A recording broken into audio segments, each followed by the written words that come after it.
हम सबके गार्जियन, हम सबको नेतृत्व प्रदान करने वाले लोक पहल के संयोजक माननीय डॉक्टर विजय कुमार सिंह हम लोगों के बीच आ चुके हैं। और आज के मुख्य वक्ता प्रोफेसर वीके सारस्वत सर, जो आगरा विश्वविद्यालय में विज्ञान के तकनीकी के प्रोफेसर हैं, वो भी हम लोगों के बीच आ चुके हैं।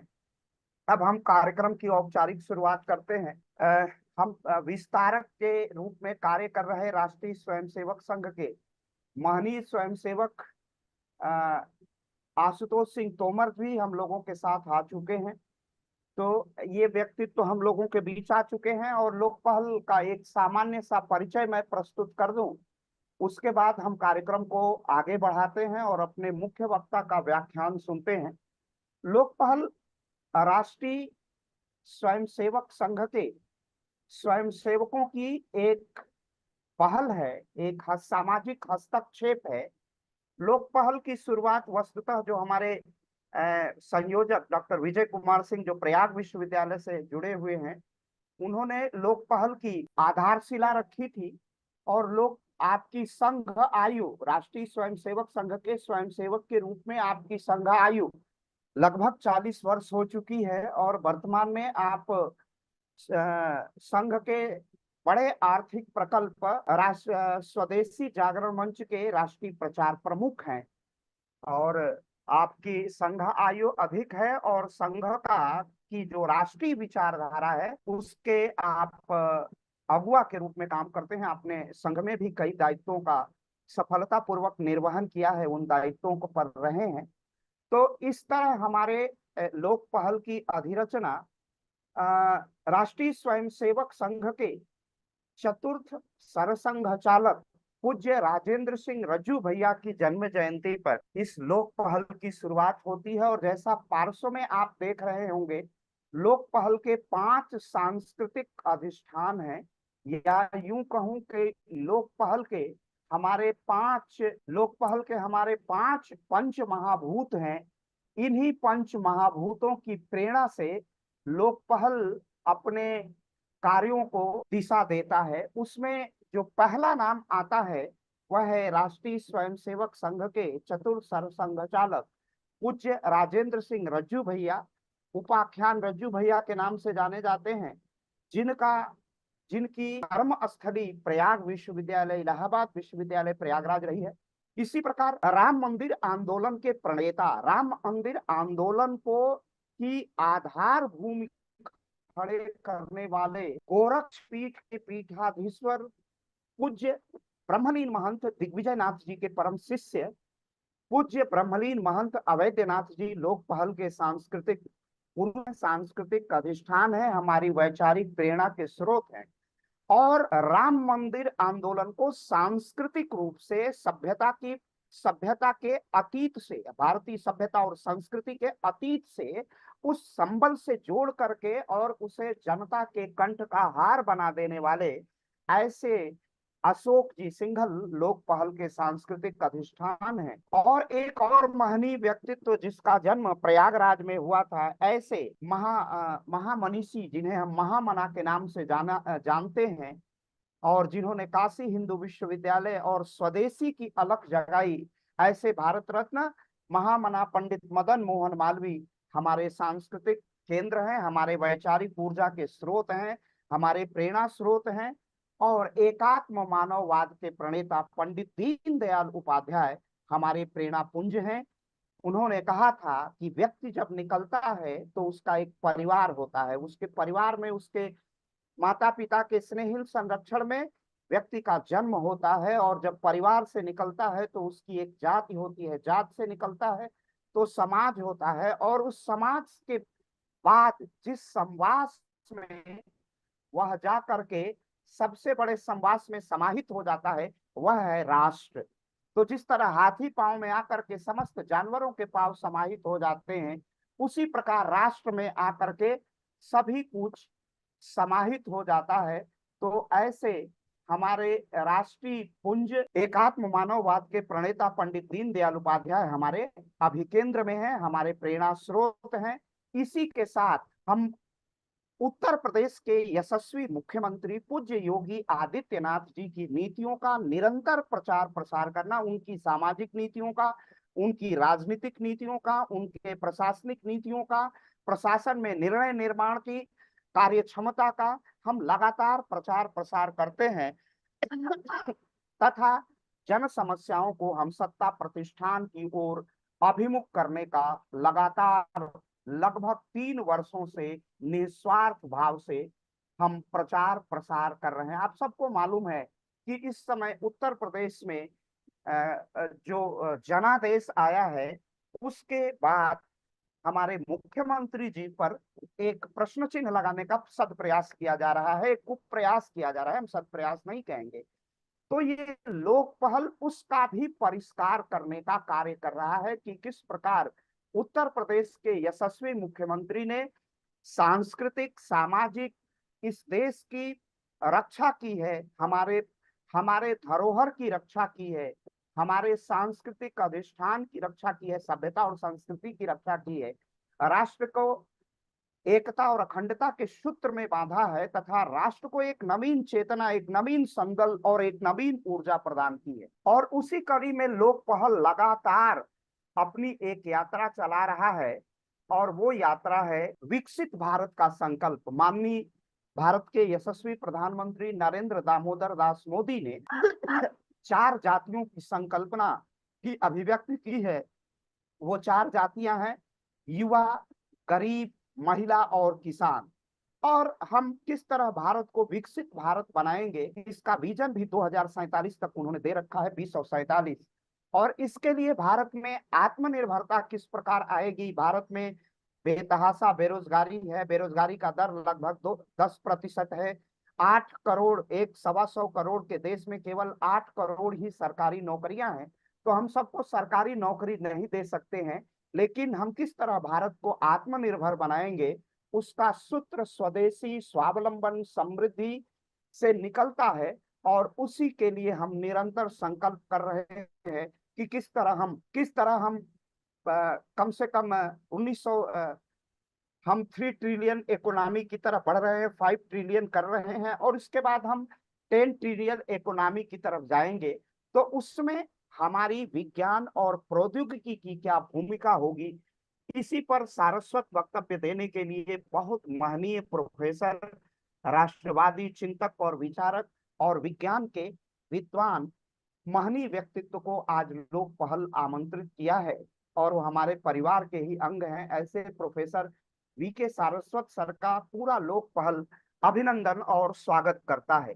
और हम लाखों श्रोताओं तक अपनी पहुंच बनाते हैं, एक छोटे से मंच पर हम ये आयोजन करते हैं और यूट्यूब और फेसबुक के माध्यम से हम इसका लाइव प्रसारण करते हैं और हम लाखों के बीच पहुंचते हैं। तो मैं सर्वप्रथम अनुरोध करूंगा लोक पहल के माननीय संयोजक डॉक्टर वीके सिंह जी का कि वो आज अपने बीज वक्तव्य के माध्यम से आज के कार्यक्रम का समारंभ करें। श्रद्धेय डॉक्टर वीके सिंह सर। हाँ, नमस्कार सभी को। ये बड़ी खुशी की बात है कि आज डॉक्टर साहब का इस पे उद्बोधन हो रहा है। जब आगरा में हम लोगों की उनके साथ बातचीत हुई तो हम नहीं सोचे थे कि इतनी जल्दी हमारे साथ इतनी घनिष्ठता हो जाएगी। इस पूरे साप्ताहिक प्रोग्राम को चलाने के लिए अखिलेश जी के सहयोग अतुलनीय रहता है। लोक पहल का काम केवल जन जागरण का है और ऐसा जन जागरण जिससे भारत अपनी जो है अस्मिता, स्वाभिमान और योग्यता को विश्व स्तर पे विश्वगुरु के रूप में जो रखता था, वो उसकी पुनर्स्थापित हो जाए।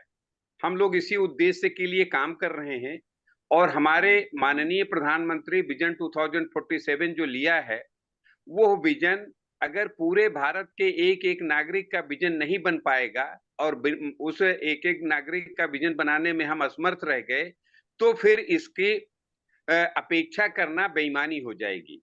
इसी अपेक्षा की पूर्ति के लिए आज विद्वान वक्ता हमारे सामने हैं, प्रोफेसर सारस्वत जी, और वो इसके तकनीकी पक्ष को, टेक्नोलॉजी के पक्ष को विस्तृत रूप से अपने लोगों के सामने रखेंगे, जो हम लोगों के लिए अपने कार्य को गति देने में मार्गदर्शन का काम करेगा। हम लोग इसके लिए जो है उनके आभारी हैं और उनसे अपेक्षा करेंगे कि उनका ऐसे ही योगदान हमारे कार्यक्रम को मिलता रहे। लोक पहल एक सामाजिक पहल है। उस पहल से सनातन संस्कृति की रक्षा की हमको आशा है, अपेक्षा है और उसी की पूर्ति में हम लगे हैं। और समय हम लेके डॉक्टर साहब के समय को कम नहीं करना चाहते। हम चाहेंगे कि डॉक्टर साहब अपने विषय को विस्तार पूर्वक रखें। धन्यवाद। बहुत बहुत आभार सर। जब आप आते हैं तो एक नई ऊर्जा मिलती है। विपरीत परिस्थितियों में भी लोक पहल ने आज तक व्यतिक्रम नहीं किया है और सामाजिक अलख जगाने की निरंतरता में प्रयास करता रहता है। मैं एक परंपरा है कि हम अपने माननीय अतिथि का एक संक्षिप्त परिचय एक प्रारूप में प्रस्तुत करते हैं। इसके लिए राष्ट्रीय स्वयंसेवक संघ के बहुत ही तेजस्वी और तरुण स्वयंसेवक श्रीमान आशुतोष सिंह तोमर जी को मैं आमंत्रित करता हूं कि सर का एक विधिवत परिचय प्रस्तुत करें। सभी को नमस्कार। मुझे प्रोफेसर वी के सारस्वत जी भाई साहब का जो मुख्यमंडल की आवाज देखकर 28 मई वाला दिन याद आ गया कि 28 मई को किस प्रकार हम लोगों ने बैठ के कार्यक्रम को इतना भव्य और दिव्य बनाया। बहुत अच्छा लगा और भाई साहब से कार्य करने की मुझे प्रेरणा मिली। किस प्रकार कार्य के प्रति सजग रहना और कार्यक्रम को सफलता की ओर ले जाना, ये कोई सीखे तो भाई साहब से सीखे। तो भाई साहब का जन्म 1967 में हुआ और भाई साहब ने अपनी ग्रेजुएशन बीएससी बरकतुल्लाह विश्वविद्यालय भोपाल से की। फिर बाद में एमसीए उन्होंने बरकतुल्लाह विश्वविद्यालय भोपाल से की। उन्होंने पीएचडी डॉक्टर BR अम्बेडकर विश्वविद्यालय आगरा से की। और भाई साहब अभी तक 26 जर्नल आर्टिकल पब्लिश करा चुके हैं और उनके 2 प्रोजेक्ट हैं जिन्होंने अपना विश्वविद्यालय और शैक्षणिक क्षेत्र में बहुत उपलब्धि हासिल की है। और भाई साहब अभी एक अवार्ड से भी सम्मानित हैं जो राष्ट्रीय स्तर का अवार्ड है। और भाई साहब अभी तक आधा दर्जन से अधिक बच्चों को पीएचडी करा चुके हैं, जिसमें मुझे एक टॉपिक उनका बहुत अच्छा लगा जो मैं बोलना चाहूंगा, जो 2015 में पीएचडी अवार्ड हुई है, performance evolution security modern for computer communication network. इस विषय पे भाई साहब ने पीएचडी अवार्ड कराई है। और साथ ही साथ भाई साहब DigiLocker for maintenance data of university के नोडल ऑफिसर हैं, उस पद को भी सुशोभित कर रहे हैं। और साथ ही साथ हमारे ब्रज प्रांत की सबसे अच्छी विश्वविद्यालय माना जाता है डॉक्टर अम्बेडकर विश्वविद्यालय, उस विश्वविद्यालय के institute of engineering and technology के निदेशक पद को भी सुशोभित कर रहे हैं। और साथ ही साथ ये बहुत गर्व का विषय है कि एक शिक्षण संस्थानों में भी कार्य करना और साथ ही साथ हमारे संगठन में भी काम करना। तो हमारे संघ का एक अनुषंगिक संगठन है जिसको माननीय जे नंद कुमार जी देखते हैं, संघ के हमारे दक्षिण के वरिष्ठ प्रचारक हैं।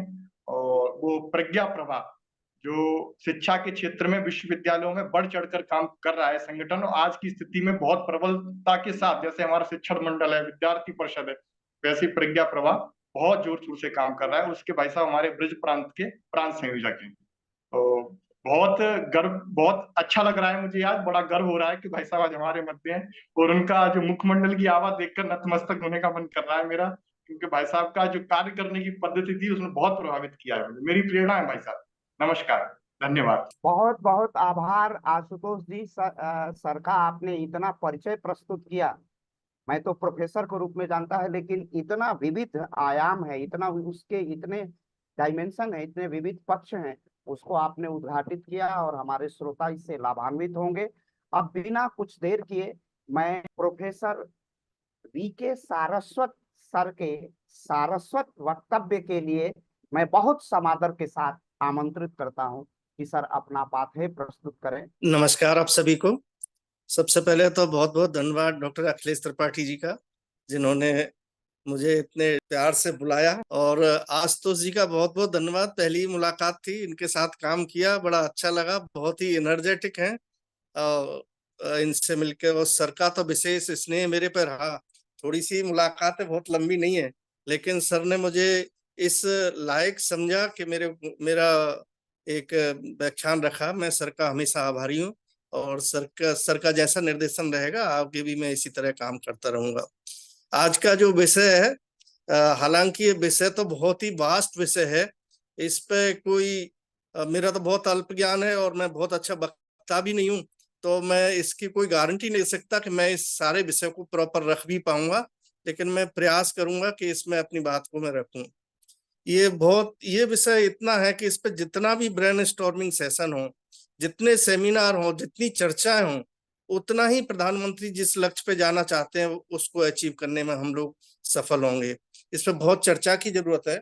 और ये भी एक विचार करना चाहिए कि ये प्रधानमंत्री जी तो 14 में आ गए थे और मिशन के साथ ही आए थे, किसी विजन मिशन के साथ आए थे, लेकिन उन्होंने 14 में इस विषय को क्यों नहीं कहा कि हमको 47 में विकसित भारत बनाना है, उन्होंने 23 में इस विषय को क्यों रखा, तो इस विषय को बहुत गंभीरता से समझने की जरूरत है। बात ही आती है विकसित भारत है क्या, किसको विकसित भारत कहेंगे, किसको विकासशील कहेंगे, किसको कहेंगे कि अभी इन देशों में काम प्रॉपर नहीं हो रहा है। तो इसके लिए वर्ल्ड बैंक ने कुछ क्राइटेरिया बनाए, कुछ कैटेगरीज बनाई है। उन्होंने कुछ कैटेगरी बनाई है। एक तो बनाई है उन्होंने GNI, ग्रॉस नेशनल इनकम। इससे वो देखता है कि उस देश की, उस राष्ट्र की ग्रॉस नेशनल इनकम क्या है, प्रति व्यक्ति आय कितनी है। यदि वो प्रति व्यक्ति आय $1050 से कम है किसी व्यक्ति की, तो वो उसे निम्न आय देश में मानते हैं। और यदि वो आय 1050 से और $4100 तक है किसी व्यक्ति की आय, तो उसको वो कहते हैं निम्न मध्यम आय वर्ग के देश, आय के देश। और तीसरा उन्होंने कैटेगरी रखी $4100 से $1270 तक, जिस इतनी आय वाले लोगों को उन्होंने कहा ये ऊपरी मध्यम आय वाले देश हैं। और फाइनल चौथी कैटेगरी उन्होंने उच्च आय वाले देशों की रखी, जिसको उन्होंने कहा जिनके लोगों की आय $12,700 से अधिक है, तो वो उच्च आय वाले देश हैं। तो एक क्राइटेरिया वर्ल्ड बैंक ने ये बनाया कि उन लोगों की, उन देश के लोगों की आय क्या है। एक क्राइटेरिया ये भी रखा कि उनके देश के लोगों के पास असेट ओनरशिप कितनी है, कितनी असेट ओनरशिप है, उनके पास घर रहने के लिए है कि नहीं है, अच्छे घर उनके पास रहने के लिए है कि नहीं है, उनके पास गाड़ी है कि नहीं है, उनके घर में टीवी, फ्रिज, वॉशिंग मशीन है कि नहीं है, उनके जीवन का स्तर किस तरह से है। इसको उन्होंने कहा कि असेट ओनरशिप किसी देश की क्या है, तो उस देश को उस कैटेगरी में रखा उन्होंने कि ये विकसित में आएगा या विकासशील में आएगा। इसी तरह से एक उन्होंने कैटेगरी रखी मानव विकास सुविधाएं। हमारा इंफ्रास्ट्रक्चर कैसा है, किसी देश का इंफ्रास्ट्रक्चर कैसा है, जो वहाँ के लोग हैं, बासिंदा हैं, उनके लिए रहने की सुविधाएं कैसी है, उनके लिए रोड्स कैसी हैं, रेलवेज कैसी हैं, इंफ्रास्ट्रक्चर कैसा है। तो इन चीजों को सोच के तय करता है वर्ल्ड कि इस देश की स्थिति ये है। तो उसमें अभी हमारे देश की स्थिति ये नहीं कह सकते बहुत अच्छी है। यदि हम प्रति व्यक्ति आय देखें तो 180 के पायदान पे हम लोग आते हैं, और असेट ओनरशिप के मामले में देखें तो अभी हम 50-60 साल पीछे हैं। जो जिन्हें विकसित देश हम कहते हैं, उन देशों से अभी 50-60 साल पीछे हैं। और यदि हम मानव विकास सुविधाओं की बात करें तब भी हम 130वें पायदान पे हैं। फिर भी प्रधानमंत्री जी ने इतना बड़ा संकल्प लिया कि 15 अगस्त से बोला उन्होंने कि हमको 2047 तक विकसित भारत बनाना है। तो ये प्रधानमंत्री जी इतने संवेदनशील प्रधानमंत्री हैं, किसी बात को ये हल्के में नहीं बोल सकते, इसके पीछे बहुत बड़ी पृष्ठभूमि होगी। तभी उन्होंने ये बात 15 अगस्त को बोली। यदि वो बोलना चाहते तो इसको 2014 में भी बोल सकते थे, लेकिन उन्होंने ये 2014 में नहीं बोला, उन्होंने इसको बोला 2023 में, क्योंकि 2014 से 2023 तक उनको बहुत सारे काम करने थे। जो गड्ढे थे उन्हें भरना था, एक सिस्टम को डेवलप करना था, और ये सब उनको लगा कि अब ये सिस्टम डेवलप कर लिया है मैंने, अब यहाँ से ऊपर उठ सकते हैं। तब उन्होंने इसका अनाउंसमेंट किया और अपनी परिकल्पना की कि हमको 2047 तक भारत को विकसित राष्ट्र के रूप में देखना है। देखिए, पिछली शताब्दी में देखें तो उसमें भी तीसरे दशक में जो, चाहे वो क्रांतिकारी लोग हों, चाहे वो असहयोग आंदोलन से जुड़े हुए लोग हों, फुल एक्टिव थे। उन्होंने सबसे ज्यादा मतलब फुल एनर्जी उनमें किसी टाइम में थी तो वो थर्ड डिकेड में थी। अभी भी इस शताब्दी का भी तीसरा डिकेड चल रहा है। और आज की स्थिति भी यह है कि आज जो एनर्जी है देश के अंदर जो ऊर्जा है, लोगों के अंदर उत्साह है, वो ऐसा पहले कभी देखने को नहीं मिला।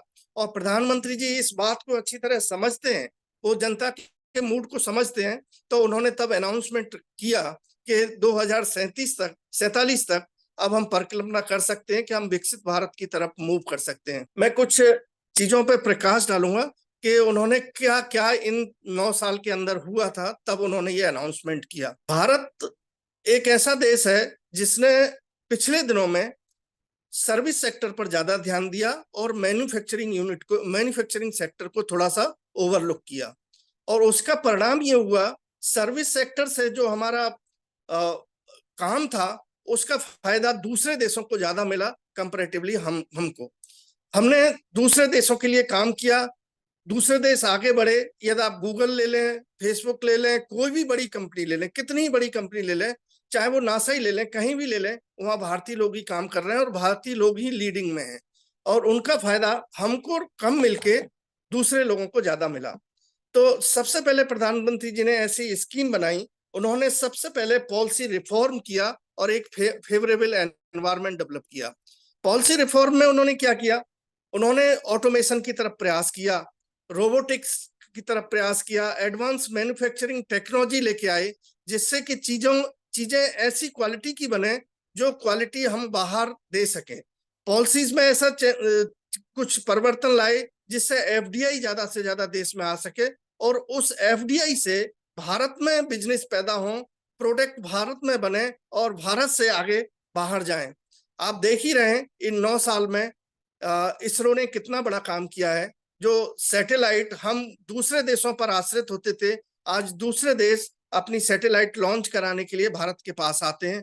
तो ये कोई जादू से नहीं हुआ है, उन जगहों पर इन्वेस्टमेंट किया, वहां की पॉलिसियों में सुधार किया, और पॉलिसियों में सुधार करने के बाद जो आज फल फूल दिख रहे हैं वो उसी का परिणाम है। रक्षा क्षेत्र, जहां पर हम पूरी तरह से विदेश पर डिपेंडेंट थे, हर चीज हमारी बाहर से आती थी, आज रक्षा क्षेत्र में हमारा इतना अच्छा काम है कि हम अपनी आपूर्ति तो कर ही पा रहे हैं, अब हम एक्सपोर्ट के उसमें भी आ गए हैं, चीजों को हम एक्सपोर्ट भी करने लगे हैं। रिन्यूएबल एनर्जी, जो कि एनर्जी हम पूरी तरह से विदेश पर आधारित थे, आज रिन्यूएबल एनर्जी, चाहे वो सोलर ले लीजिए, चाहे विंड टर्बाइन ले लीजिए, चाहे और सोर्सेस ले लीजिए, इन सब से रिन्यूएबल एनर्जी में एक बहुत बड़ा काम इस समय हो रहा है। हमारे यहाँ प्रोडक्शन कुछ होता नहीं था, तो सेमीकंडक्टर जैसी तो हम बात ही नहीं सोच सकते थे। सारा एक छोटा सा चिप भी बनाना है तो हम बाहर चाइना की तरफ, ताइवान छोटा सा देश है, ताइवान की तरफ देखते थे, बड़ी बड़ी कंट्रियों की तरफ देखते थे कि उनसे हमको सेमीकंडक्टर चिप मिले तो हम काम कर सकें। आज प्रधानमंत्री जी की परिकल्पना है कि उन्होंने एफडीआई के माध्यम से ये सब चीजें यहाँ स्टार्ट कराई हैं और ये प्रोग्राम यहाँ स्टार्ट हो गए हैं। रोडवेज इंफ्रास्ट्रक्चर को आप देख ही रहे हैं, रोड्स पे कितना बड़ा काम हुआ है। इंफ्रास्ट्रक्चर, रेलवे में कितना आमूलचूल परिवर्तन किया है, रेलवे की पूरी तरह से हालत चेंज हो गई है। तो ये सब इंफ्रास्ट्रक्चर कंप्लीट होने के बाद तब उन्होंने एहसास किया कि अब हम अपनी जनता को बताएं कि अब हमारा लक्ष्य क्या है, और वो लक्ष्य है 2047। 2047 लक्ष्य इस तरह से है कि हमको वो अचीव करना है। अभी हम बहुत निचले पायदान पे हैं, अभी हमारा पायदान आप कहेंगे तो हम निम्न मध्यम आय वर्ग के लोगों में आते हैं, लेकिन हमको पहुंचना है। आज यदि हम 2020 की बात करें तो हमारे प्रति व्यक्ति आय $1900 थी, वही 21 में $2150 हो गई, जो कि उसमें 13% का इजाफा था। 2022 में 2390 हो गई, 11% का इजाफा हुआ। तो हमारी जीडीपी पिछली साल 7% थी, इस बार 7.6% रही। तो विचार ये है, यदि हम पूरे 2047 तक अपनी जीडीपी को 8% पर सस्टेन कर पाते हैं, तब हम उस टारगेट को अचीव कर पाएंगे जो प्रधानमंत्री जी ने सपना देखा है। अब उस टारगेट को टच करने के लिए कोई एक सिस्टम, एक सरकार, एक प्रधानमंत्री या कोई एक आदमी काम नहीं कर सकता, उसमें बहुत बड़ी जन भागीदारी की जरूरत है, सभी को इन्वॉल्व होने की जरूरत है। अदरवाइज कोई सिस्टम इतना बड़ा नहीं काम कर सकता, इसमें सभी को लगना पड़ेगा, ये तभी सिस्टम आगे हो पाएगा। तो मैन्युफैक्चरिंग के फील्ड में भी आप देखेंगे तो पहले छोटा छोटा काम, कोई प्रोडक्ट कोई बनाना चाह रहा है, कोई बच्चा कुछ काम करना चाहिए, कोई बिजनेसमैन काम करना चाह रहा है, तो उसका आधा बिजनेस तो प्रोटोटाइप मॉडल डेवलप करने में ही उसका पैसा खर्च हो जाता था। लेकिन अभी 3D प्रिंटर्स अवेलेबल हैं, 3D प्रिंटर्स पर वो अपना बिल्कुल जो प्रिसीजन पर अपने प्रोडक्ट को देखना चाहते हैं, वो कंप्यूटर और 3D प्रिंटर के माध्यम से अपना प्रोडक्ट बना सकते हैं और देन मैन्युफैक्चरिंग उस तरह की वो कर सकते हैं। इसी तरह से बहुत सारे ई प्लेटफॉर्म बन गए हैं, मार्केट प्लेस बन गए हैं, जो हम कोई गांव में भी कोई डेवलप कर रहे हैं छोटा सा प्रोडक्ट, उसको जैम एक गवर्नमेंट का है, आप सबने सुना होगा, गवर्नमेंट ई मार्केट पोर्टल, उसके माध्यम से कोई गांव का आदमी भी अपने छोटे से आइटम को विदेश में, फॉरेन में कहीं भी बेच सकता है। तो इतने एक्सेसिबिलिटी हो गई, इतनी दूरी खत्म हो गई, वो टेक्नोलॉजी के माध्यम से हुआ कि लोग आए, अपना प्रोडक्ट बनाएं, और ओपन मार्केट है, गवर्नमेंट की सारी सुविधाएं अवेलेबल है, ई जेम के थ्रू वो कहीं भी कुछ बेच सकता है। डिजिटल पेमेंट की सुविधाएं इतनी हो गई कि बैंक जाने की जरूरत ही नहीं है। मोबाइल पेमेंट, नेट बैंकिंग, ये इस तरह से पेमेंट भी आदमी घर बैठ के ये सब कर सकता है। ये सब आज के टाइम में केवल इंटरनेट फैसिलिटी होनी चाहिए, एक मोबाइल या आपके पास कंप्यूटर होना चाहिए। आप टेक्नोलॉजी के माध्यम से आपका बिजनेस इतना इजी हो गया है, उसकी मॉनिटरिंग इतनी इजी हो गई है कि आप इजीली ये सारे काम कर सकते हैं। और ये सब इसीलिए हुआ क्योंकि गवर्नमेंट ने फोकस किया कि चीजें किस तरह की डेवलप करनी चाहिए, चीजों में किस तरह से बदलाव लाना है, पॉलिसीज को किस तरह से चेंज करना है। मैं एक एग्जाम्पल आपको बताता हूँ छोटा सा, जो मेरे साथ मैंने खुद देखा। मैं इंजीनियरिंग इंस्टीट्यूट को देखता हूँ, जैसे आशुतोष जी ने बताया मेरे परिचय में, तो एक ग्रांट है technical education quality improvement program, वो इंजीनियरिंग कॉलेज को गवर्नमेंट ने दिया, MHRD ने वर्ल्ड बैंक की स्कीम्स दिया था। तो उसमें हमको भी 10 करोड़ रुपए दिए थे, उससे हमने भी इंफ्रास्ट्रक्चर से किया।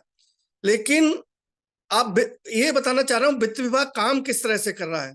उन्होंने 10 करोड़ रुपए हमारे सैंक्शन कर दिए, हमको पैसा एक भी नहीं दिया। उन्होंने कहा आपका अकाउंट क्रिएट हो गया है, उनका एक सॉफ्टवेयर है, PFMS सॉफ्टवेयर है, उसमें आपके 10 करोड़ रुपए आपके लिए रिजर्व हो गए, वो आपको फंड अलॉट हो गया है। अब आप अपना प्लान बना के बता दीजिए आप किस प्लान पे काम करेंगे और आपको क्या चाहिए। तो हम अपना प्लान बनाते हैं, हमको मालूम है बच्चों के लिए मान लो 100 कंप्यूटर चाहिए, इसका ये स्पेसिफिकेशन चाहिए, पूरा जस्टिफिकेशन देके हम उनके पोर्टल पर अपलोड करेंगे, और वो पोर्टल उनके क्राइटेरिया से मैच कर रहा होगा, वो रिक्वायरमेंट उनके क्राइटेरिया से मैच कर रहा होगा, तो वो अप्रूव कर देंगे, ठीक है आप गो हेड, आप खरीदिए। हम उसको जैम पोर्टल पे जाएंगे, जैम पोर्टल पर सारे वेंडर, चाहे वो कंप्यूटर बेचते हो, चाहे मूंगफली बेचते हो, चाहे कुछ भी लकड़ी बेचते हो, फर्नीचर बेचते हो, कुछ भी बेचते हुए, जैम पोर्टल पर सारे वेंडर्स, सारे बिजनेसमैन अवेलेबल है। अब मैंने कहा मुझे 100 कंप्यूटर चाहिए, इस स्पेसिफिकेशन के चाहिए, पोर्टल अपने आप क्रिएट कर देगा कि इस कंपनी ने ये रेट दिया है, इस कंपनी ने ये रेट दिया है, और उसमें लोएस्ट रेट को आपको फाइंड आउट करके दे देगा कि आप लीजिए इनसे परचेज के लिए। हम उसको ऑर्डर जनरेट कर देंगे, ऑर्डर करके वो सप्लाई कर जाएगा। हम उनके सॉफ्टवेयर पर वित्त मंत्रालय के पे PMS में बोलेंगे हमको माल सप्लाई हो गया, आप इनका पेमेंट कर सकते हैं, तो उसका पेमेंट वहां से सीधा वेंडर के खाते में चला जाएगा। अब इस छोटी सी बात को, पहले क्या होता था, 10 करोड़ आके मेरे अकाउंट में गिर जाएंगे, मैं जैसे चाहूंगा उसको यूज करूंगा, मैं राजा हो गया, मुझे कोई देखने वाला नहीं है। 10 साल बाद उस चीज की ऑडिट होगी, कुछ कमी होगी तो ऑडिट में पकड़ी जाएगी, कई बार नहीं भी पकड़ी जाती है, मिलजुल के बातें खत्म हो जाती हैं। लेकिन यहाँ ऑडिट साथ के साथ हो रहा है।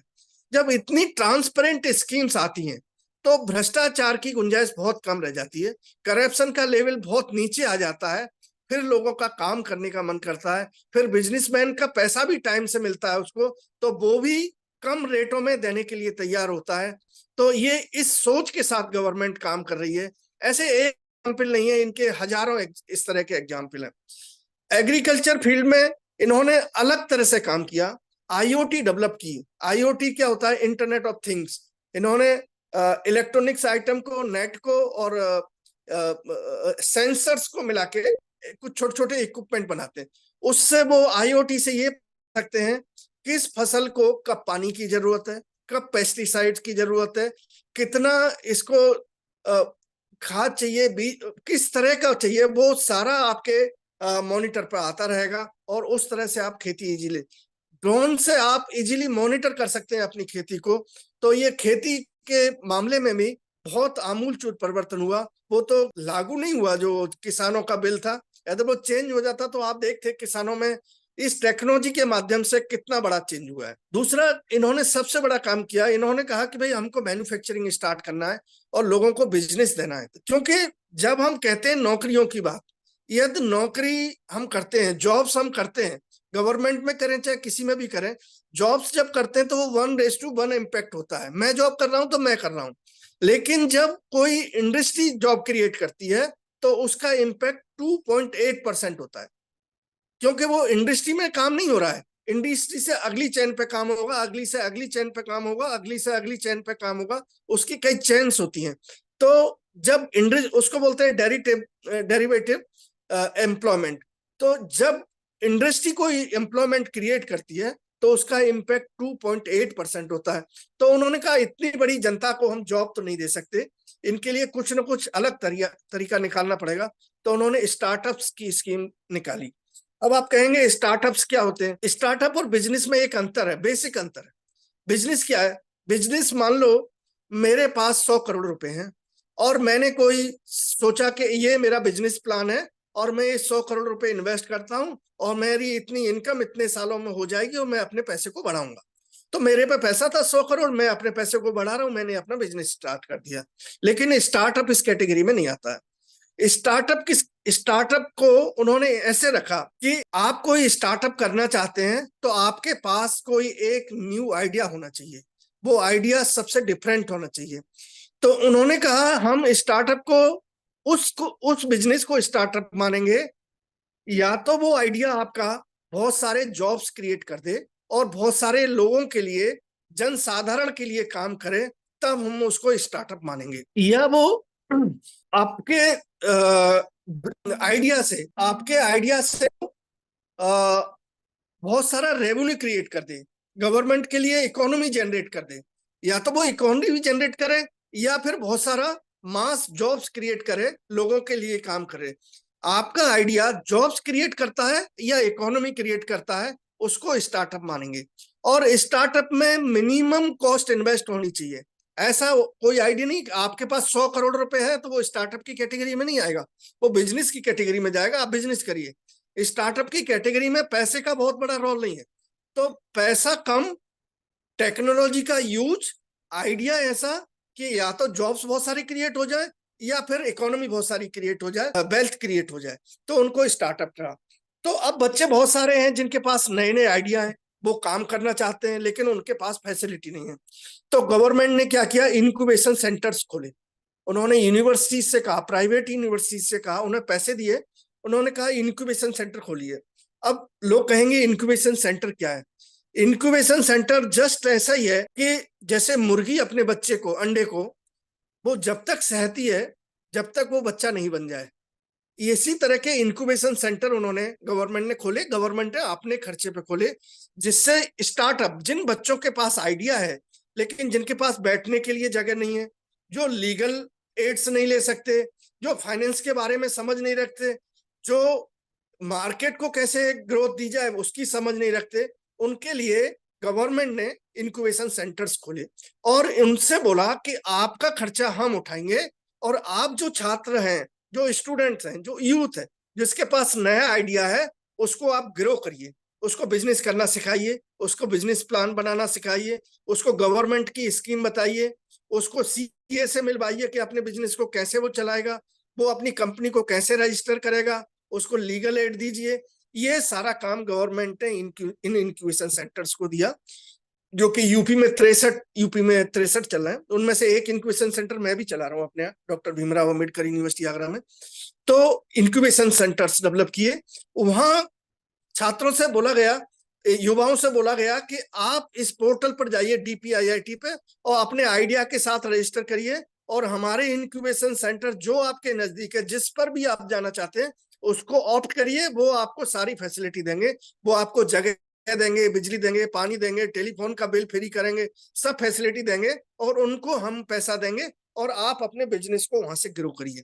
और उनको 17,500 रुपए एक साल तक इंसेंटिव भी देते हैं, जिससे बच्चा अपना बैठे, आएगा जाएगा, डीजल पानी जिसका भी खर्चा है उसका छोटा मोटा वो भी वो मीट आउट कर सके और एक साल से बैठ के वो शांति से अपना काम कर सके, अपने बिजनेस को ग्रो कर सके। तो इस तरह से उन्होंने एक इकोसिस्टम डेवलप किया स्टार्टअप और इंक्यूबेशन सिस्टम का। इसमें बहुत सारे स्टार्टअप्स अभी आप देख रहे हैं नए नए डेवलप हो रहे हैं और थोड़े से ही दिनों में वो बिलियंस मिलियन जा रहे हैं। बच्चों के अपने आइडिया हैं, बच्चे कर सकते हैं उनमें।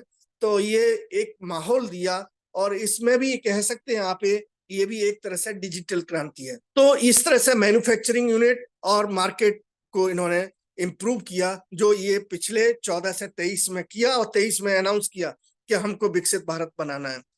उसके साथ साथ ही यदि आप हम सब लोग एजुकेशन सिस्टम से जुड़े हुए हैं, एजुकेशन में कितना बड़ा चेंज आएगा इसको लोग अभी समझ नहीं पा रहे हैं, क्योंकि हमारे जो इम्प्लीमेंटर हैं वो प्रॉपर काम नहीं कर रहे हैं, वो उस गवर्नमेंट की सोच को प्रॉपर उतार नहीं रहे हैं जमीन पर, उस सीरियसनेस को वो समझ ही नहीं पा रहे हैं कि गवर्नमेंट ने जो एक गुच्छा बनाया है, एक गुलदस्ता बनाया है राष्ट्रीय शिक्षा नीति का, वो किस लेवल पर छात्रों को आगे ले जाएगा, स्ट्रेंथन करेगा। इसमें हमारे जो शिक्षा के जो कर्ता धर्ता हैं, जो शिक्षा के जिम्मेदार हैं, वो उसका इम्प्लीमेंटेशन अभी जितना अच्छी तरह से होना चाहिए मैं कहूंगा वो अभी नहीं हो रहा है।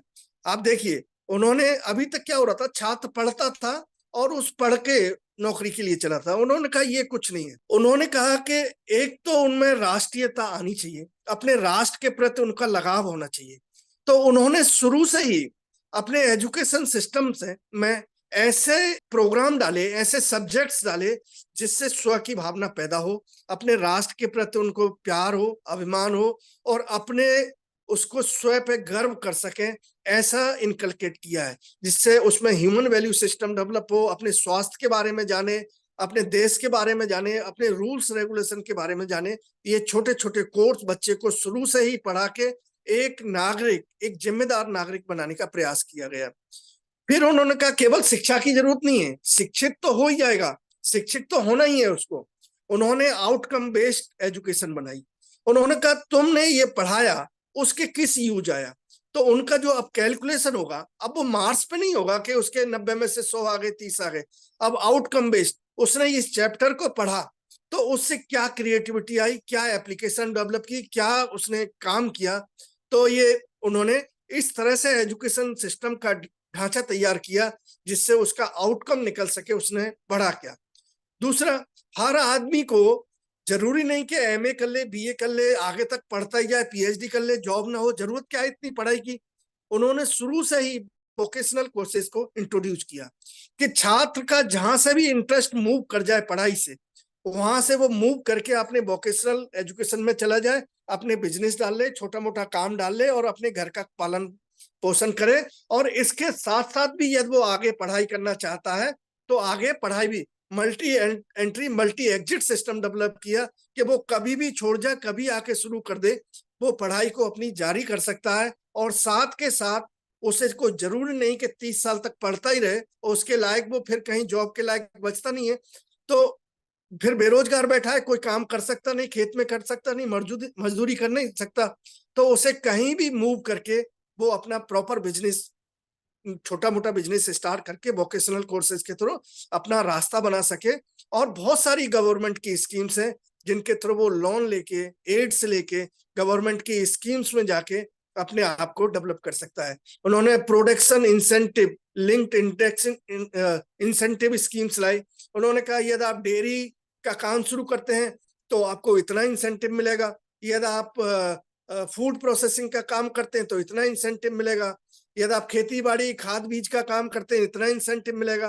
तो बच्चा यदि वोकेशनल कोर्स करके जाता है तो गवर्नमेंट आगे उसे ऐड कर रही है, उसको हाथ बढ़ रहा है। जो दीनदयाल जी की परिकल्पना थी वो गवर्नमेंट ये गवर्नमेंट कर रही है, वो उनको बच्चों को पकड़ के फिर आगे ले जा रही है, धीरे से मूव करा रही है कि आओ बिजनेस ऐसे करो, धीरे से मूव करो। तो उन्होंने अभी तक क्या हो रहा था, अकेडमी अपना काम कर रहा था, इंडस्ट्री अपना काम कर रही थी। इंडस्ट्री का नीड क्या है ये अकेडमिया को नहीं पता, और अकेडमिया का क्या काम कर रहा है ये इंडस्ट्री को नहीं पता। अब उन्होंने इनको मर्ज कराया, अकेडमिया इंडस्ट्री मीट कराना शुरू करा है। तो इंडस्ट्री आके बता रही है कि भाई हमारी नीड ये है, आप अपने सिलेबस में ये डालिए, हमारे लिए ये चाहिए, आप बच्चों को ये पढ़ाइए। तो अब धीरे से क्या हो रहा है, ये जो गैप था, ये नॉलेज गैप था, ये फिल हो रहा है। और इस फिल होने की इस विचार को ही सोच के माननीय प्रधानमंत्री जी ने 2023 में अनाउंस किया कि हम इस स्थिति में आ गए हैं कि इतनी निचली स्थिति पर होने के बाद भी हम 2037 में ये कल्पना कर सकते हैं कि हम विकसित भारत बनाएंगे। और इसमें हर योगदान, हर, जैसे आपने बताया, त्रिपाठी सर ने बताया कि 4 इन्होंने क्राइटेरिया चूज किए, 4 लोगों के कैटेगरीज में डिवाइड कर दिए सारे लोग, किसान, गरीब, युवा, महिला। तो ये 4 कैटेगरी में पूरा भारतवर्ष आ जाता है, इसमें कोई बचेगा ही नहीं। सबके लिए काम, सबके लिए काम। उन्होंने इस तरह का एक सिस्टम डेवलप हो गया है और एक इकोसिस्टम उन्होंने एक तैयार कर दिया है जिससे हम आगे काम कर सकते हैं। तो हमारी बहुत अच्छी एजुकेशन सिस्टम है, बस इसको लागू कराने की जिम्मेदारी है। और हम जैसे इस तरह के ब्रेन स्टॉर्मिंग सेशन करेंगे तो और लोग ज्यादा अवेयर होंगे और उन चीजों को समझेंगे। बहुत सारे लोगों को गवर्नमेंट की स्कीम्स का पता ही नहीं होता कि गवर्नमेंट की कौन सी स्कीम चल रही है। तो लोगों में अवेयरनेस लाना, बच्चों के बीच में ये डिस्कस करना, बच्चों को बताना, तो धीरे धीरे हर बच्चा कुछ करना चाहता है। वो इस राजनीति में और इस तरह की जात पात से हट रहा है बच्चा, लेकिन उसको काम और एक सच्चा डायरेक्शन चाहिए। यदि आप देखेंगे हेल्थ केयर में कितना बड़ा चेंज लाए, जन औषधि केंद्र खोलकर कितनी महंगी दवाइयां लोगों को सस्ते में मिल रही हैं और ऐप के माध्यम से आप ऑर्डर कर दीजिए। देखिए कितना अच्छा कॉम्बिनेशन बनाया है टेक्नोलॉजी का और सिस्टम का, जिससे आप अपने जन औषधि केंद्र पर ऐप के माध्यम से अपना प्रिस्क्रिप्शन भेज दीजिए, बहुत सस्ते में आपको दवाइयां मिल जाएंगी। गरीब लोगों के लिए इंश्योरेंस कराया जिससे लोग स्वस्थ रह सकें। तो ये समग्र विकास की बात है, सभी के लिए सोचने वाली बात है। हेल्थ सिस्टम में ले लीजिए, रेलवे में ले लीजिए, सभी जगह मेजर चेंजेस हुए हैं। यदि आप इसमें देखेंगे ईस्टर्न पेरिफेरल लॉजिस्टिक में कितना बड़ा डिफरेंस चेंज हुआ है। जो लॉजिस्टिक का खर्चा किसी प्रोडक्ट पर 15 से 16% आ रहा था और जो चाइना में केवल 8 और 7% आता है, तो वो हमसे तो सस्ता बेच ही देगा, वो तो बहुत सस्ता बेच देगा, हम उनके सामने कहाँ टिक पाएंगे।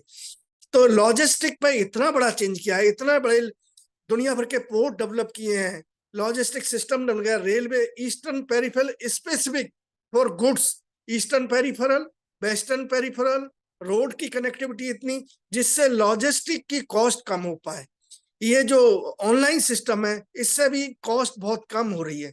यदि आप इसी को देख लीजिए, कोई बच्चे को ज्यादा क्लासरूम टीचिंग लगभग खत्म सी होती जा रही है। बच्चा मोबाइल पर किसी भी ऐप पर जाता है, किसी भी पोर्टल पर जाता है और दुनिया के बेस्ट लेक्चर को पढ़ने के लिए वो सक्षम है। इतना बस उसके पास एक मोबाइल होना चाहिए और नेट कनेक्टिविटी होनी चाहिए, जिसकी कॉस्ट भी इतनी रिड्यूस करके रखी है जो हर एक की रीच में आ गया है। अभी तो छात्रों को ये कोई मोबाइल इनको इसलिए नहीं दिए गए कि आप जो है इस पे पिक्चर देखें और ये दें। ये गवर्नमेंट की सोच यही है, मोबाइल हम इनको दे रहे हैं, इसी से बच्चा ग्रो करेगा, इसी से वो दुनिया को जोड़ेगा, दुनिया से जुड़ेगा। ये जो जनधन अकाउंट खुलाई, ये भी एक टेक्नोलॉजिकल ड्रास्टिक चेंज था।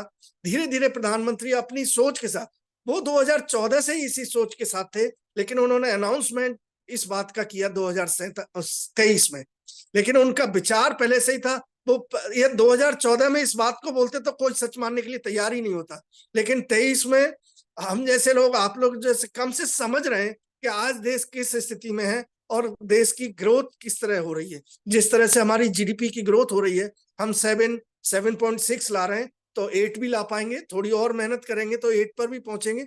और 2045 तक तो अभी हमारी जनसंख्या में भी वृद्धि होनी है। 2045 के बाद स्ट्रैगन होगा, वहां पर जाके जनसंख्या रुकेगी।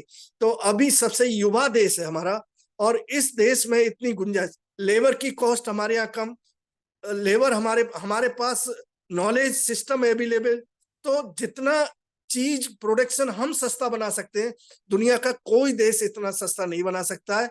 तो जो हम अभी तक सारी चीजें इंपोर्ट कर रहे थे, अब हम एक्सपोर्ट करने के लिए मूव कर गए और एक्सपोर्ट करने लगे हैं।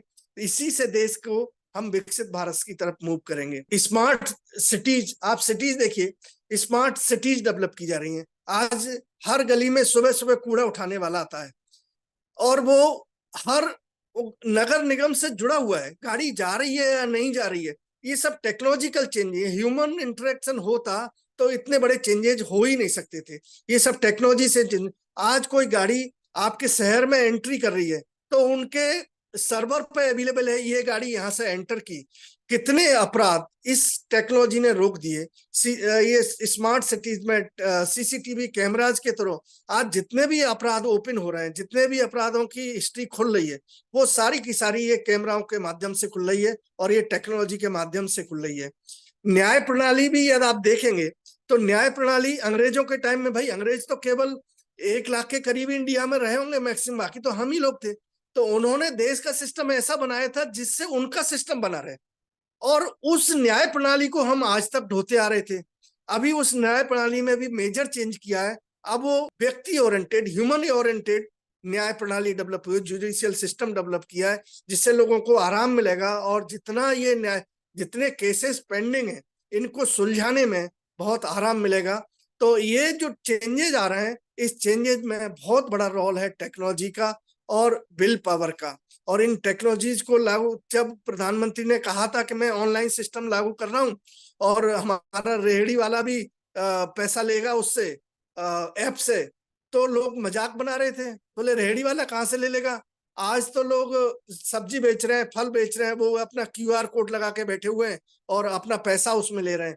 तो ये चेंज हम अपने टाइम में ये सब देख रहे हैं, और ये चेंज केवल अच्छी सोच के साथ, अच्छी टेक्नोलॉजी, ये भी एक स्टार्टअप कैटेगरी में ही है।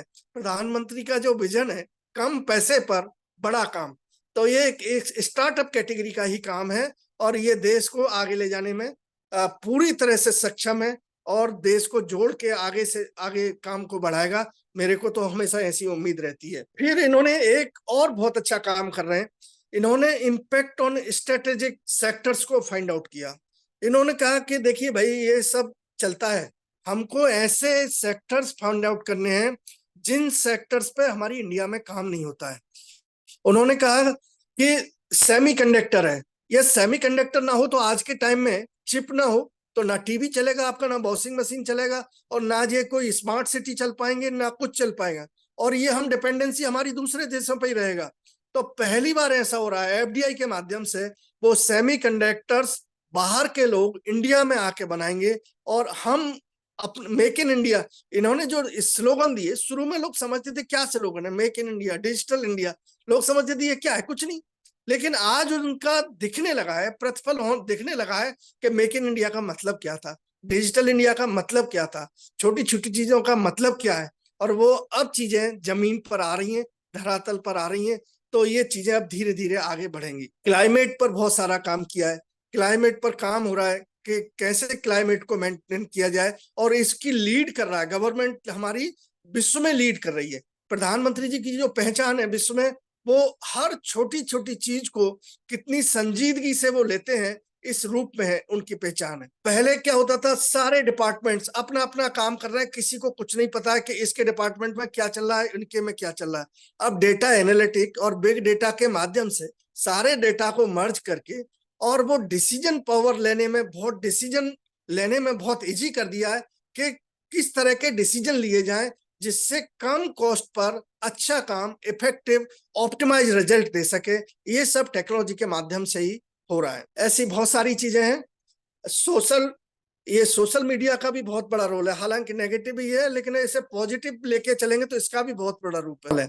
यदि आज जागरूकता आई है छोटी छोटी चीजों की, अब कोई बच्चे को किसी चीज को सीखना है, किसी कोडिंग को सीखना है या कोई बड़ा काम सीखना है, तो इतने लेक्चर यूट्यूब पे और उस पर पढ़े, वो घर पे बैठ के सीख लेता है। उसे ना अपने टीचर से पूछना है, ना गार्जियन से पूछना है, वो इतने आराम से उन स्टेप्स को समझ जाता है कि इसको ऐसे करना है। एक समझ जो पैदा हुई है, ये सोशल मीडिया से हुई है। सोशल मीडिया से आज का बच्चा ये एनालिसिस भी कर पा रहा है कि ये सही विचार है, ये गलत विचार है। उसके अंदर जो एनालिटिकल पावर है, जो पहले बुजुर्ग कहते थे कि भाई ऐसा होना चाहिए, वो ऐसा ऐसा, उनका सोर्स वो था। आज सोर्स केवल इतना नहीं है, आज उनके पास बहुत सारे सोर्स हैं चीजों को सोचने के लिए, समझने के लिए। तो ये इस तरह से आगे बढ़ रहा है। एनर्जी के फील्ड में भी बहुत सारा काम हो रहा है, लेकिन इसके साथ बहुत कुछ चैलेंजेस भी हैं। वो चैलेंज है कि बहुत सारा डिजिटल डिवाइड है। मैं समझता हूं किस तरह से काम करना चाहिए, डिजिटल लिटरेसी को कैसे यूज करना चाहिए, लेकिन एक जो नीचे लेवल पे काम है वो नहीं समझ रहे हैं। इस गैप को और अच्छी तरह से हमको फिल करना पड़ेगा, जिससे कि लोगों को ये समझ पैदा हो सके कि वो किस तरह काम कर सके। साइबर सिक्योरिटी की बहुत जरूरत है आज के टाइम में, क्योंकि साइबर सिक्योरिटी से लोगों को, आम जन को अपने प्राइवेसी और सिक्योरिटी मिल सके, तो साइबर सिक्योरिटी पे बहुत बड़ा काम होने की जरूरत है। रेगुलेटरी सिस्टम फ्रेमवर्क ऐसा होना चाहिए कि जो भी काम हो उसकी एक अकाउंटेबिलिटी डेवलप हो, और जो भी कोई काम करता है वो उस कार्य के लिए अकाउंटेबल बने। उसमें एथिक्स होनी चाहिए, एथिकल चीजें होनी चाहिए, लोगों के अंदर राष्ट्र की भावना होनी चाहिए। ये सब अभी जागरूकता लाने की जरूरत है। ये बीके सिंह सर ने, मैं तो आपका बहुत बहुत धन्यवाद दूंगा कि सर आपने इन प्रयासों से ये इवेंट करना स्टार्ट किए हैं और मुझे आपके साथ जुड़ के रियली बहुत अच्छा लगा है। ये इस तरह के ब्रेन स्टॉर्मिंग सेशन होने ही चाहिए। भले हम कम संख्या में जुड़े हैं, लेकिन हमारी बात है लोगों तक जाएंगी, धीरे धीरे लोग चीजों को समझेंगे। तभी ये, जब तक प्रधानमंत्री जी की जो इच्छा है, उनकी परिकल्पना है, जब तक वो नीचे के स्तर पर नहीं आएगी, लोगों उसको समझ नहीं पाएंगे, लोगों से जानेंगे नहीं, तो फिर वो परिकल्पना का जो संकल्पना लिए उन्होंने वो अधूरा रह जाएगा। तो हम जैसे लोगों का, आप जैसे सब लोगों का, आप इतना अच्छा काम कर रहे हैं, आप जैसे लोगों की बहुत जरूरत है जो इन चीजों को, गवर्नमेंट की स्कीम्स को, गवर्नमेंट की सोच को जनता तक पहुंचाए और जनता उसमें बढ़ चढ़कर भागीदारी ले, क्योंकि जन भागीदारी से ही ये इतना बड़ा सपना साकार हो पाएगा। अदरवाइज ये काम थोड़ा बहुत मुश्किल काम है, लेकिन मुश्किल भी नहीं है। उन्होंने एक फॉर्मूला दिया है, केवल 8% जीडीपी को हमें मेंटेन करके चलना है 47 तक, और हम सारे देश से आगे निकल जाएंगे। और ये दिख भी रहा है, वो 5th इकोनॉमी तो हमारी हो ही गई, 3rd की वो कर रहे हैं, 3rd भी वो आराम से पालेंगे। जो हमारे पास रिसोर्सेस हैं, सोर्सेस हैं, ह्यूमन पावर है, और जिस तरह से इंफ्रास्ट्रक्चर डेवलप हो रहा है, कोई बड़ी बात नहीं है। बस एक मन से सभी लोग लगे रहें और इसमें जन भागीदारी हो जाए। और टेक्नोलॉजी का यूज करने से बहुत बड़ा फायदा ये होता है कि उसमें बहुत ही कम कॉस्ट पर बहुत बड़े काम एक्यूरेसी के साथ, एफिशिएंसी के साथ, ट्रांसपेरेंसी के साथ होते हैं। ये टेक्नोलॉजी का बहुत बड़ा उपयोग है, और टेक्नोलॉजी के फील्ड में हम देश में नंबर 1 है। चाहे वो नासा में बैठ के कर रहे हो, चाहे गूगल में बैठ के कर रहे हो, फेसबुक पे कर रहे हो, या कोई और बड़ी इंडस्ट्री में काम कर रहे हो, वहां मिलेगा इंडियन ही रास्ता देने वाला। बस ये है कि उस ब्रेन ड्रेन को रोकने की जरूरत है, उन्हें अपने लिए जोड़ने की जरूरत है, उन्हें मेक इन इंडिया बनाने की जरूरत है। तभी हम प्रधानमंत्री जी के सपने को साकार कर पाएंगे। इन्हीं शब्दों के साथ मुझे आपने मौका दिया, इसके लिए मैं बहुत बहुत आभार सर का, बीके सिंह सर का, त्रिपाठी सर का बहुत बहुत धन्यवाद सर। Thank you. बहुत बहुत आभार सर। मन तो नहीं भर रहा था, आप इतना प्रवाहपूर्ण आपका व्याख्यान था, और विज्ञान का व्यक्ति और उसको अर्थशास्त्र से जोड़ करके, क्योंकि कोई भी अर्थव्यवस्था, एक नैरेटिव सेट कर दिया गया था कि नौकरी का अर्थ केवल सरकारी नौकरी है। तो फिर आत्मनिर्भरता कैसे आएगी? वो आएगी एंटरप्रेन्योरशिप से और स्टार्टअप से। आपने स्टार्टअप को इतने खूबसूरत ढंग से परिभाषित किया कि हम जॉब प्रोवाइडर बनेंगे, हम व्यवसाय नहीं करेंगे, हम जॉब सीकर नहीं बनेंगे, हम रोजगार को देने वाले बनेंगे।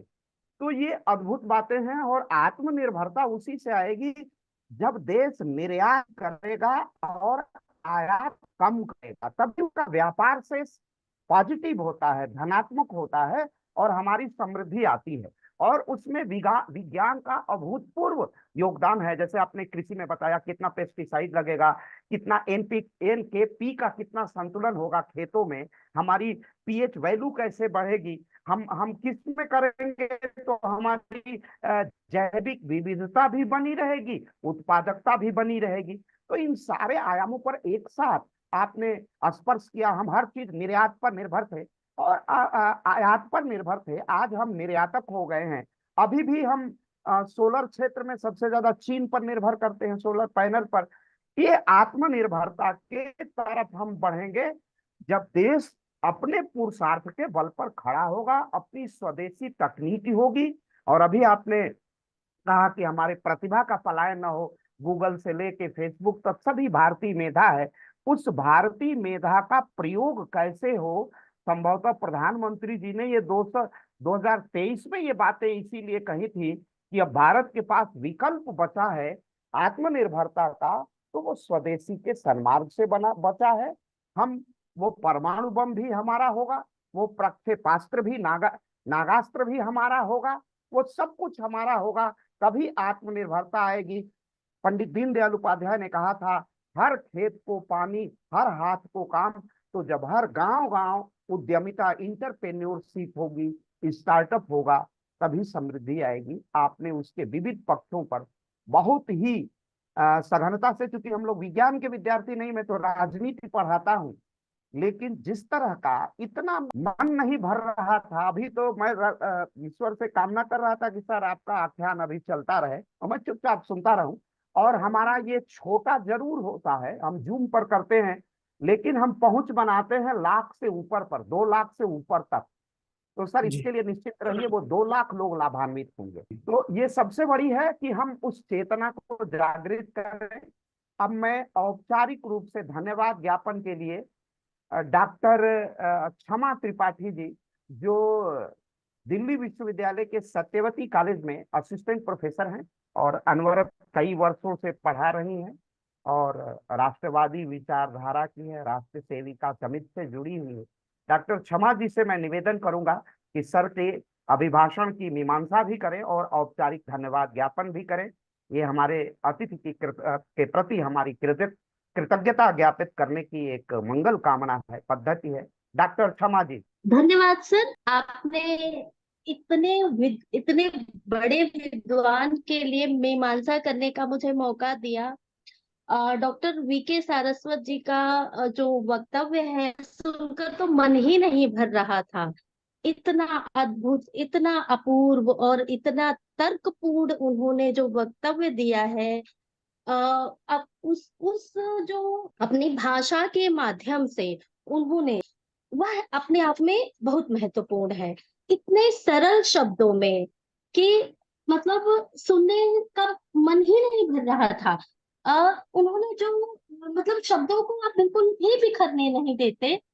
आपके शब्द बहुत ही सरल है, बहुत सहज है, और बट सबसे बड़ी आप बहुत विनम्रता के साथ अपनी बातों को रखते हैं, कहीं एग्रेसिवनेस नजर नहीं आती है। तो इसके लिए सारस्वत जी का बहुत बहुत धन्यवाद। और आपने जो जो शुरुआत की है अपने भाषण की, प्रधानमंत्री जी के विषय को कब उन्होंने रखा, मतलब 14 में वो आ गए, उसके बाद उन्होंने 23 में इस विषय को रखा है, विकसित भारत के जो अपने सपने को। तो इसको जो उन्होंने समझा है, ये बहुत बड़ी बात है कि अगर वो सही कहते हैं कि शायद अगर शुरू में रख देते प्रधानमंत्री जी इस बात को, तो शायद लोग उन पर हंसते और कहते कि मतलब शायद उनको सीरियसली इतना नहीं लेते जितना कि आज लेते हैं। फिर इसके बाद वो जो आपने बताई कि विकसित भारत की परिभाषा क्या है, मतलब चाहे वो असेट ऑनरशिप की बात हो, चाहे वो प्रति व्यक्ति आय की बात हो, चाहे वो मानव विकास सुविधा के माध्यम से जो एक राष्ट्र, मतलब राष्ट्र के विकास की जो परिभाषा दी जाती है, उसको बड़े ही सुंदर शब्दों के माध्यम से आपने व्याख्यायित किया। आपने पिछली शताब्दी का भी उल्लेख किया है। मुझे जो आपकी बातों में जो आप प्रधानमंत्री जी की संवेदनशीलता को, जो क्षमता पर आप प्रकाश डालते हैं, वो मुझे बहुत अच्छा लगा कि आपने जो प्रधानमंत्री जी जो कहना चाहते हैं उस बात को आप समझकर, और जो वो करना चाहते हैं उस बात को आप समझते हैं कि कैसे, मतलब विकसित भारत का जो सपना लेकर आए हैं हमारे प्रधानमंत्री जी, वह हमारे राष्ट्र के लिए कितना महत्वपूर्ण है। और उसके लिए जो उन्होंने काम किया है, सिर्फ ये नहीं कि उन्होंने एक विकसित भारत का सपना हमें दे दिया और बस चले गए, नहीं, उसके लिए वो जो काम करते हैं, चाहे वो सर्विस, मतलब हमारे यहाँ तो ये है कि भाई नौकरी ले लो और बात खत्म। तो नौकरी, आपने सही कहा कि इतने लोगों को, सभी लोगों को जो है नौकरी देना भारत सरकार के लिए पॉसिबल नहीं है, ये मुश्किल काम है। मुश्किल से मेरा मतलब है तो नौकरी नहीं दी है कि उद्यमिता को बढ़ावा, पर जो जोर दिया हमारे प्रधानमंत्री जी ने, उसको आपने बड़े ही अच्छे शब्दों में व्याख्यायित किया है। आपने बहुत सही कहा कि रक्षा क्षेत्र में पहले हम दूसरों पर निर्भर थे, हमारे सैनिक मारे जाते थे, आज हम एक्सपोर्ट करने की श्रेणी में आ चुके हैं। आपने सरकार द्वारा की गई एनर्जी पर सरकार ने काम किया, जो एनर्जी को के प्रोडक्शन की बात आपने की, और उसके पश्चात आप जो है सरकार के द्वारा विकास के लिए जो बहुत सारे प्रयास हुए हैं, उन पर बहुत ही विस्तार से जो है प्रकाश डाला है। तो इसके लिए आप बहुत बहुत बधाई के पात्र हैं। मुझे तो आपका अभिभाषण इतना अच्छा लग रहा था कि मन कर रहा था बस सुनती जाऊं। और आप रुके ना भी। टेक्नोलॉजी में जो हमारे यहाँ बदलाव किए गए हैं, जो हमारी सरकार ने बदलाव किए हैं, उसका बड़ा ही सटीक वर्णन आपने किया है। और सबसे बड़ी बात, जो सरकार ने सुविधा दी है ग्रामीण व्यक्ति को भी, कि वह अपना माल विदेशों तक बेच सके, जो जन पोर्टल के माध्यम से। वास्तव में हमारे यहाँ जो है वह इतना मतलब लोगों को पता ही नहीं चलता कि क्या करना है और कैसे करना है। सरकार कोई सुविधा निकालती है, कोई लोगों के लिए कुछ निकालती है, तो उनका तो जो गैप होता है, उस गैप की आपने बहुत अच्छी व्याख्या की। आपने कहा कि जो जरूरी होता है, अगर सरकार ने कोई कोई बात की है तो उसे समझा जाए, उस बात को समझे, उसके साथ साथ वो काम किया जाए, मतलब उसे उसी रूप में लागू किया जाए।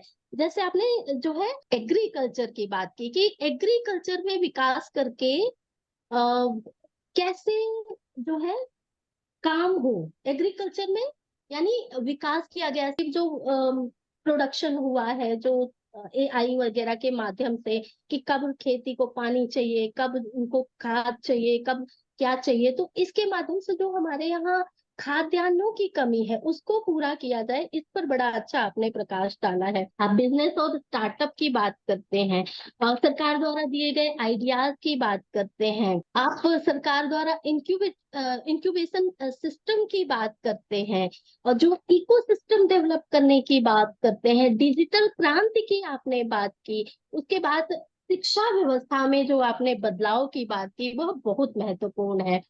आप उस चीज को समझ रहे हैं कि कई लोग जो है इसका विरोध कर रहे हैं, कई लोग, आपने सही कहा कि उसे मतलब बहुत अच्छे तरीके से उसे लागू नहीं किया जा रहा है। अगर सरकार का जो आइडिया है उसी प्रकार से लागू किया जाए तो हमारे समाज के लिए, हमारे जो छात्र हैं आने वाले, उनके लिए बहुत ही उपयोगी होगा ये। आप इस बात को आपने जो समझा, जो आपने इस बात को बताया, बहुत महत्वपूर्ण बात है ये।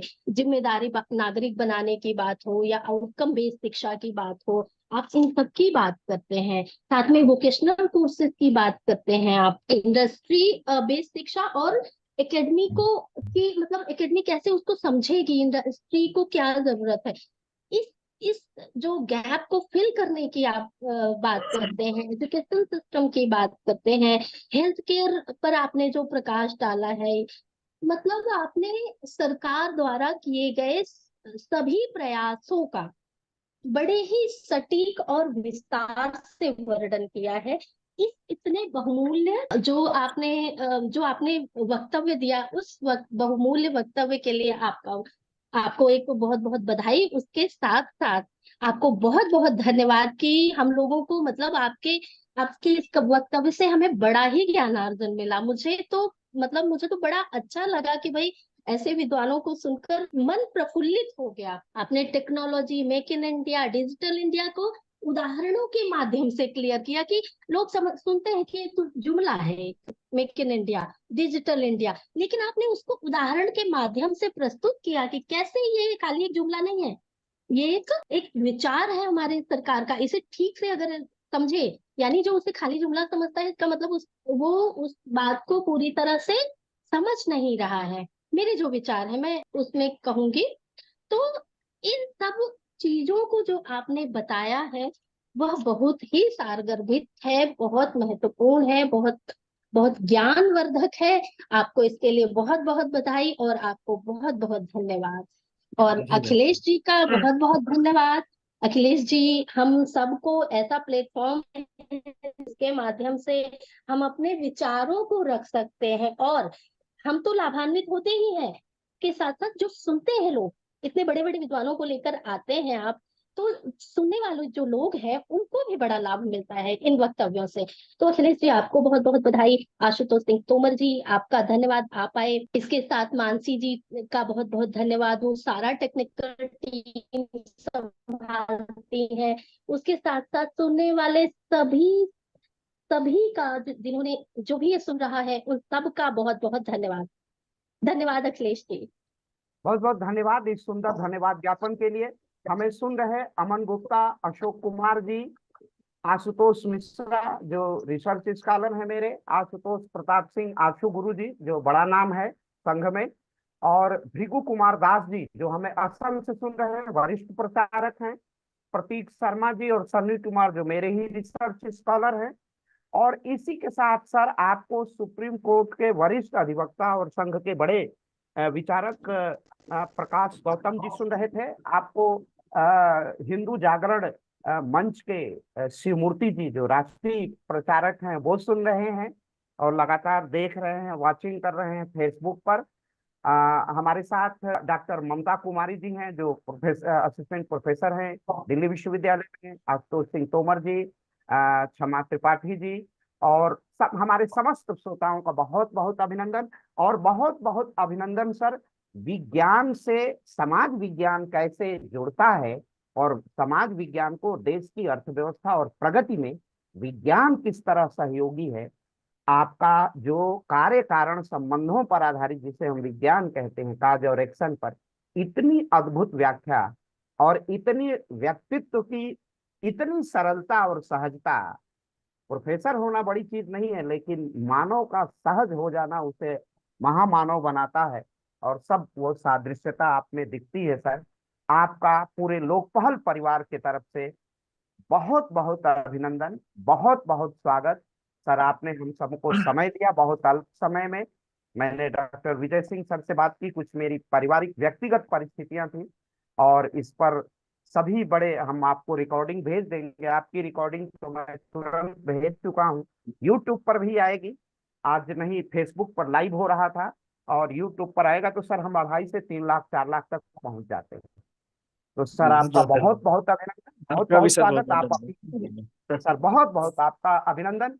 और इस तकनीकी पक्ष को संचालित करने के लिए कनिष्का वशिष्ठ जी और मानसी थपलियाल जी का भी बहुत बहुत अभिनंदन, स्वागत और उनके प्रति आभार। अगर ये तकनीकी सहयोग इतने धैर्य के साथ नहीं होता तो ये कार्य संभव नहीं हो पाता। और आपका इतना महनीय वक्तव्य है, इसको हम लोग सुन के एक बुकलेट स्वरूप में माननीय मुख्यमंत्री जी को जरूर समर्पित करेंगे। इसमें कई ऐसे आयाम हैं जो उनके 1 डिस्ट्रिक्ट 1 प्रोडक्ट और स्टार्टअप और उत्तर प्रदेश की अर्थव्यवस्था का जो उन्होंने 1 ट्रिलियन मिलियन की बनाने की अर्थव्यवस्था का संकल्प लिया, उसमें बड़ा त्रिपाठी सर, अभी मैं परसों का व्यक्तव्य बता रहा हूँ, ये तो अपनी अब इनफॉर्मल है जी। अभी एक मीटिंग कराई थी प्रमुख सचिव आईटी एंड इलेक्ट्रॉनिक्स डिपार्टमेंट के अनिल कुमार सागर जी ने। जी जी। तो उसमें 23 इंक्यूबेशन है पूरे यूपी में, उनको बुलाया गया था। जी तो जी। स्कीम में कमियां थी तो उन्हें जियो निकालना था, उनको रेक्टिफाई कर रहे थे वो। तो उन्होंने हम सबको बिठाल के परसों उन्होंने जी कहा बताइए आपको प्रॉब्लम्स कहाँ कहाँ आती हैं, उनको हम जियो तब निकालेंगे, पहले आप हमारे सारी चीजों को बता दीजिए। और मतलब कहते हैं ना, जन भागीदारी कैसे होती है, गवर्नमेंट कैसे कराना चाहती है। तो जी उन्होंने सर। हमारी प्रॉब्लम्स को सुना और जो लीगल हो सकती थी उन सबको इनकॉर्पोरेट करके कहा कि अब हम इसका जियो निकालेंगे जिससे आपको आगे काम करने में दिक्कत ना है। तो जब पॉलिसी ऐसे बनने लगे तो फिर काम तो अपने आप ही होगा सर। बिल्कुल सर, बिल्कुल। अभी हम लोगों की एक ई कार्यशाला होगी स्वदेशी जागरण मंच की राष्ट्रीय। मुझे प्रांत काशी प्रांत का दायित्व है, तो मैं कार्यशाला में भाग लूंगा और आपका महनीय वक्तव्य वहां मैं यहाँ से आयात करके ले जाऊंगा। वो बहुत इसी संदर्भ में है, इसी संदर्भ में है सर। उस पे भी हम लोग आपका व्याख्यान कराएंगे और इसको हम लोग बहुत बारीकी से इसको नोट करके हम मुख्यमंत्री कार्यालय को देंगे। इसमें बहुत महत्वपूर्ण बातें हैं उद्यमिता का और स्टार्टअप के विषय में। हमें उत्तर प्रदेश सरकार का ये एक अमूल्य सुझाव होगा, और मैं अपने माननीय संयोजक जी से कहूंगा कि आपसे और संपर्क करके उसे माननीय मृत्युंजय नारायण जी जो वरिष्ठ IAS अधिकारी हैं वहां से, और जो अपने सहगल साहब हैं जो प्रसार भारती के इस समय नए प्रसार भारती के चेयरमैन बने हैं, उनके माध्यम से ये आप वाली बात, क्योंकि ये योजनाओं को क्रियान्वित करने का सबसे बड़ा आधार है जो आपने बताया। तो सर आपका बहुत बहुत अभिनंदन, बहुत बहुत स्वागत। और हम लोग, मैं संपर्क करूंगा इसको आपके नाम से छप के हम लोग माननीय मुख्यमंत्री जी को सपोर्ट करेंगे। नमस्कार VK सिंह सर को नमस्कार। Thank you sir. Ashutosh ji आपको भी नमस्कार। वीडियो को एंड तक देखने के लिए धन्यवाद। ऐसी ही और वीडियोस के लिए देखते रहिए हमारा YouTube चैनल लोकपहल।